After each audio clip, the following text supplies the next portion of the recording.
Hello बच्चों, let's read this question. A truck and a car moving with equal velocity on applying brakes both will stop after certain distance. Then हमें options given है और हमें check करना है इसमें से कौन सा ऑप्शन सही है। मैं इस क्वेश्चन को करने से पहले आपको की कंसेप्ट बता देता हूँ। इस क्वेश्चन में की कंसेप्ट क्या यूज होने वाला है। बेसिकली लेट्स से ये आपका ट्रक है एंड ये नीचे आपकी कार है। हमें पता है कि मैं ट्रक का मास m दे रहा हूँ और कार का m डैश।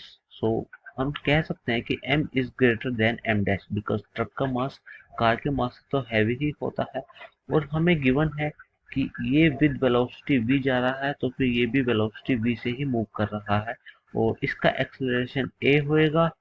इसका acceleration a dash because mass different है तो एक्सेलरेशन भी डिफरेंट होएगा to maintain its velocity equal to truck. ठीक है।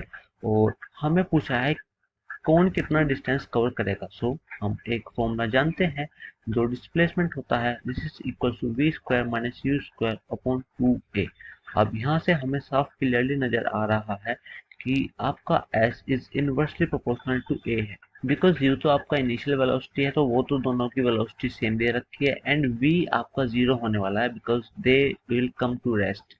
हमारा जो डिस्टेंस है वो एक्सेलरेशन के इन्वर्सली प्रोपोर्शनल हो जाएगा और हम यहाँ से ये भी जानते हैं कि mass is also inversely proportional to acceleration. अगर मैं इन दोनों को सोल्व करूँ तो मेरे पास जो इक्वेशन आएगी वो ये कि m is directly proportional to s मतलब जिसका मास जितना ज़्यादा वो उतना ज़्यादा डिस्टेंस ट्रेवल करेगा। Mass of truck is greater than mass of car. इससे हम ये कह सकते हैं truck will cover more distance. अब अपने ऑप्शंस को चेक करते हैं। हमारा truck will cover less distance before rest, no this is wrong.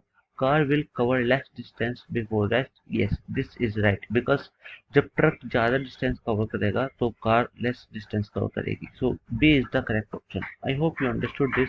Thank you so much. Take care.